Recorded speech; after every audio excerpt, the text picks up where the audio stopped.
Some believe that its name is due to a seasonal cyanobacterium, Trichodesium erythraeum, which sometimes gives it a certain reddish hue. Others, however, believe that its origin is much more epic and dramatic, that it has to do with all the Egyptians who died when Moses saved the Israelites, separating the waters of this evil with the help of God. Be that as it may, the Red Sea is redder than ever today, and not exactly because of its name or its color.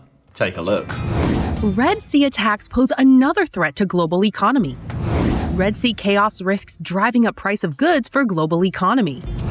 Attacks on shipping in the Red Sea are a blow to global trade. In 2023, around 24,000 vessels have plied the passage, accounting for some 10% of global seaborne trade by volume. That includes 20% of the world's container traffic, nearly 10% of seaborne oil, and 8% of liquefied natural gas. VisualPolitik community, the Houthi forces, have decided to attack ships passing through the area in protest against Israel's offensive on Gaza. The Houthis are one of the two sides that have been fighting Yemen's civil war for years. We're talking about what is also considered the Yemeni arm of Iran. In this case, we are not talking about a small terrorist group, but a reasonably organized fighting force with years of combat experience. Take, for example, this video that the group published.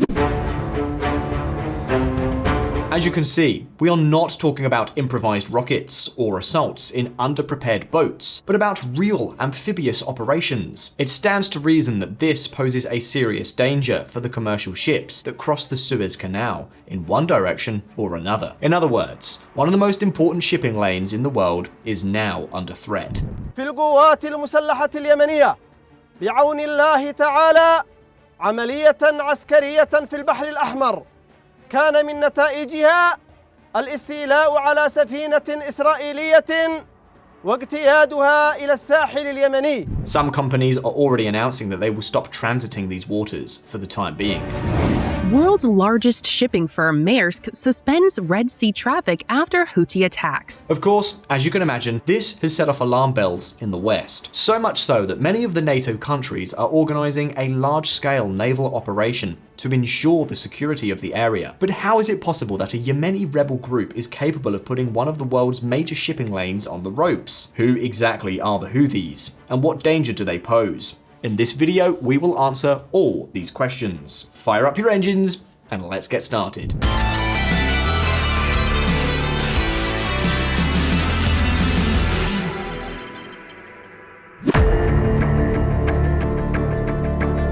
We've talked about it in several videos. The Arab Spring emerged with a lot of expectation, but in the end, it was a disaster. The crisis of several authoritarian governments in North Africa and the Middle East did not improve things, but instead sowed huge chaos in many countries. Recently, here on VisualPolitik, we told you about Libya. Well, Yemen is another good example. You see, when the Arab Spring began to break out in 2011, the Houthis, a group based in northern Yemen, saw their big opportunity. At that time, the then Houthi leader, Abdul Malik al-Houthi, declared his group's support for the demonstrations that had arisen in the country, demanding the resignation of President Ali Abdullah Saleh. At the time, his men took control of the northern region of Sada, which was to become the major Houthi stronghold. And although this group participated in the dialogues that were organized to rebuild the Yemeni political system after the departure of Saleh, the truth is that in 2014, they took up arms against the government, and so began a long and bloody civil war between the Houthis and the Yemeni government, which soon showed signs of enormous weakness. It even lost control of the capital, Sana'a, very quickly. This forced Saudi Arabia and the United Arab Emirates to enter fully into the war. A disaster, one that we have already told you about in previous videos. Nevertheless, in spite of everything, the Houthis resisted. We have achieved a resounding historic defeat against the forces of aggression. Today they are extremely angry, and we say to them, die of your anger. We say this to the Saudi regime and its allies, the Americans, the British, and the Emiratis. And not only did they resist, but little by little, maritime skirmishes began to take place. Let's just say that attacking and hijacking ships has a dual function. On the one hand, it can help groups like the Houthis to get funding. On the other hand, this activity is an important source of propaganda and international influence. In 2018, we were already encountering security assessments and alerts like this one.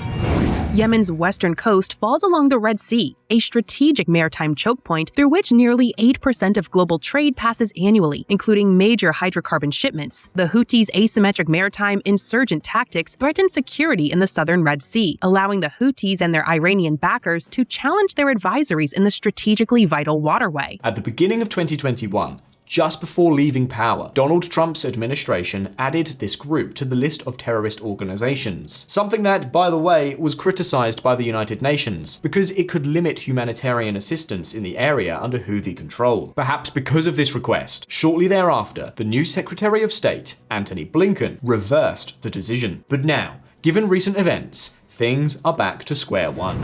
U.S. considers redesignating Houthis as terror group after ship seizure. But VisualPolitik community, let's not go so fast. In order to understand this huge mess, logically, the first thing to do is to know what exactly the Houthis are, where they came from, what they are fighting for, whether they a religious, political, or jihadist group, and what the Ayatollahs have to do with this whole story. Well, pay close attention because we are talking about a very, very unique group.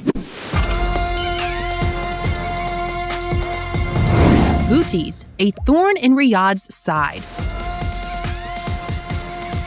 Let's start by taking a look at this map. As you can see, the Houthis originate from the northern part of Yemen, specifically from the Sa'd region, a region bordering Saudi Arabia. Since 2011, this faction began to take control not only of Sa'd, but also of contiguous regions in the south of the country. Gradually, the Houthis extended their control over much of the country. And as the Houthis are a Zaidi group, which is a branch of Shi'ism, the confrontation with Saudi Arabia was set.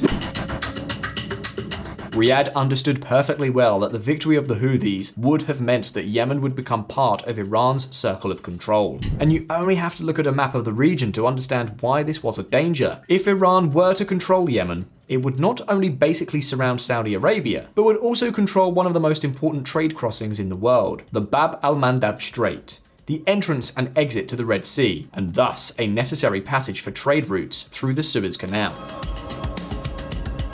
I'm sure that in recent years you have heard a lot about the military deployments that the United States, France, Japan, and China have made in the small country of Djibouti, an unprecedented concentration of naval positions. Well, I'm certain that now you understand perfectly the reason behind this kind of stubbornness towards Djibouti. But that is not all. Since 2004, when the Houthi leader, Hussein Badreddin al-Houthi, was killed in combat, this group has undergone a long process of radicalization. Today, its slogan is as odd and radical as this: God is great. Death to America, death to Israel, curse to the Jews, victory to Islam. Something they claim is metaphorical, but I hardly think they're going to convince you. The fact is that in 2014, this group clearly launched a bid for control of the country. At that point, faced with the danger of Iran taking control of Yemen through the hands of an increasingly radicalized group, 2015 saw the military intervention of the Persian Gulf Cooperation Council. In March 2015, Saudi Arabia, Bahrain, Kuwait, Qatar, Jordan, UAE, Egypt, Morocco, Sudan, and Senegal announced a military intervention on Yemen with the aim of supporting the government and reversing the advances of Houthi rebels in the country. The campaign was conducted by land and air, marking the combat debut of Saudi capabilities. Nevertheless, the intervention of the Gulf Arab states would deliver a surprise, a fierce and highly prepared Houthi resistance that no one had counted on. Yemen war. Houthi missile attack on military parade kills 32. Houthis say drone attacks target several Saudi cities. Houthis have fired 430 missiles, 851 drones at Saudi Arabia since 2015. Iranian support, along with their own knowledge of the terrain and their counterinsurgency tactics, meant that the Houthis not only succeeded in reversing the offensive of the Yemeni government and its international allies, but since 2019, they also began to deliberately attack Saudi oil installations and positions in the United Arab Emirates and Bahrain. They even went so far as to employ ballistic missiles in their offensive actions. Houthis. U.S. touts new evidence of Iranian weaponry in Yemen, Afghanistan. And so, Yemen's civil war became a particularly lethal war. To give you an idea, it is estimated that almost 400,000 people have already died as a result of the war in a country with a population of just over 30 million. But now that we know the Houthis better, it is time to dive into the waters of the Red Sea. What exactly is going on in this area? What risks are posed by Houthi control in this major maritime passage we have been telling you about? Is commercial transit through the Red Sea really at risk? Well, stay tuned.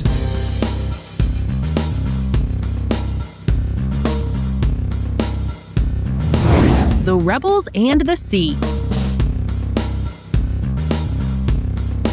Flanked by Saudi Arabia, Egypt and Sudan, the Red Sea is one of the gateways to the Suez Canal. It is estimated that about 12% of all world trade passes through it, and up to a third of the containers that move around the globe. It is precisely for this reason that the Houthi offensive launched in these waters is viewed with such concern. The Houthi attacks are taking place particularly in the Bab el-Mandeb Strait, which separates the Horn of Africa from the Arabian Peninsula. This zone has a length of 115 kilometers, or around 70 miles, but in width, distances of just 29 kilometers or 18 miles can be measured from coast to coast, which, as you can imagine, leaves large vessels ripe for the Houthis' taking. For now, one of the solutions being adopted by some companies is to divert their vessels around the Cape of Good Hope, south of South Africa. In other words, they are opting to go around the entire African continent. The problem is that this involves much more time and much higher costs.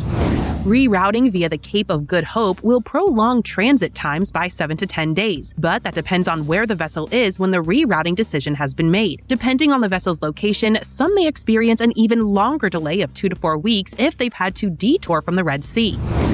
Rerouting via Africa would add 7 days to South Asia U.S. sailings and 10 days to Asia-Europe sailings going via the Cape of Good Hope, and estimates suggest the extra transit and fuel costs will be north of $2 million per vessel. And naturally, we're talking about a lot of ships. To give you an idea, every day, an average of 50 ships cross the Suez Canal. That's 1,500 ships every month. So we are talking about a potential multi-billion-dollar cost of millions and even billions every month. To top it off, the Houthi operations in the Red Sea are showing a new level of technical capabilities far beyond what was initially conducted.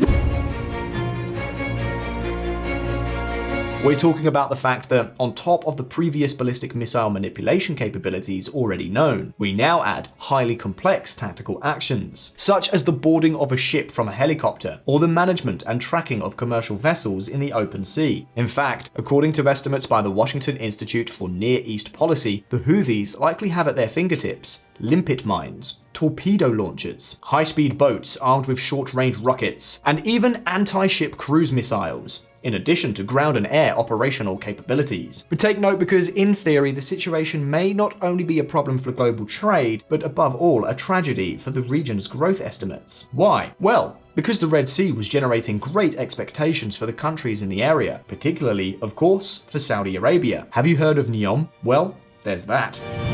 The Red Sea is positioned between 2 continents, bordering 6 countries in Africa and 4 in the Middle East, and approximately 10% of all global trade passes through its waters. By 2050, Red Sea GDP is projected to more than triple, increasing from $1.8 trillion to $6.1 trillion, and trade is expected to grow more than 5 times, from $881 billion to $4.7 trillion. However, as long as the Houthis are in control, all those grand expectations may come to nothing. And all this, VisualPolitik community, is what explains why Western countries, and particularly the United States, are taking matters into their own hands. The problem, of course, as is always the case, is that a broader intervention could escalate the conflict, particularly one conflict, the one that could pit Iran against the United States. Listen up.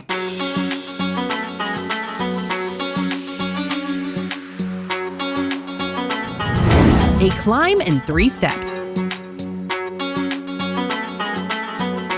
In 2022, the Presidential Leadership Council (PLC) was created to strengthen the government of the Yemeni Republic. President al-Hadi thus delegated his powers to an 8-member Presidential Command Council chaired by Rashad al-Alimi, who redoubled his ties with the US. This was yet another of the many goals scored by Antony Blinken, one of the most active US Secretaries of State in living memory, a true all-rounder. It was a fruitful meeting. and very positive. And today we look forward for this meeting to also result in positive outcomes and to enhance U.S.-Yemeni relations, which are historic and strategic at all levels. Once again, I would like to welcome Mr. Secretary and his accompanying delegation, and I'm very delighted to have this meeting. The problem is that this caused the Houthis, and especially Iranian assistants, to multiply their efforts on the ground, something that set the conflict on a new escalation path. The situation in Yemen fits perfectly into what is known as a proxy war, a conflict sustained by the never-ending struggle between Saudi Arabia and Iran. Of course, now things are getting worse. Initially, the Houthis were fighting with Iranian backing against the Yemeni central control. Up to that point, the conflict was relatively local. Saudi Arabia then led an Arab coalition to counter the Houthis, which led the latter to turn their weapons not only against the Yemeni authorities, but also against their neighbors. And so began the regional escalation. Now, the Houthis have targeted Israel and Western countries allied to the Hebrew state. Totally unacceptable attacks on merchant vessels by the Houthis in Yemen.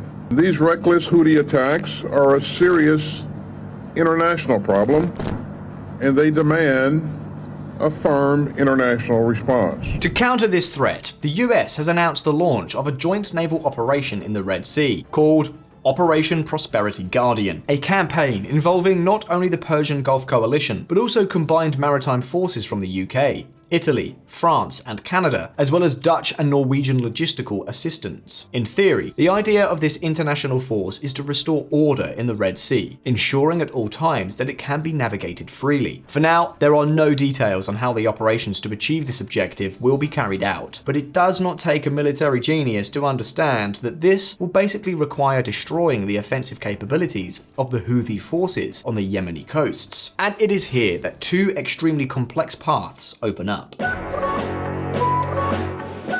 Firstly, the armed conflict in Yemen, which technically was a battle between Houthi rebels and the central government, now turns out to be a complex web of Arab and non-Arab interests, with a confusing religious background and a lot more risk. Likewise, if the US ends up defining the Houthis as a terrorist organization again, the fighting would take another turn, as they would lack institutional recognition to be able to negotiate an eventual ceasefire. Secondly, the advance of the Israeli offensive in Gaza is now a headache for regional players, as the Houthi offensive in the Red Sea is a direct retaliation to Israel's actions on Palestinian territory. This would be the first sign that the Hamas attacks and Israel's reaction could end in a much bigger headache. In fact, many experts point out that Iran's idea is to activate as many incident hotspots as possible in order to overwhelm Saudi and American strategic capabilities, something that Tehran would be achieving precisely with the situation in Yemen. VisualPolitik community, the situation in Yemen is getting very ugly. The Houthis are managing to drag the war between Israel and Hamas beyond their borders. I hope you now have a better understanding of the latest US military action. That said, the questions are now over to you. What do you think of Operation Prosperity Guardian? Do you think the West is right to get involved in this conflict? To what extent will Iran be able to continue to support Houthi operations in Yemen? Will we see new hotbeds of war in the region? Leave us your impressions in the comments and let's start a debate. And now, if you found this video interesting, don't forget to hit the like button and subscribe to VisualPolitik if you haven't already done so. Thank you so very much for watching. All the best. See you next time.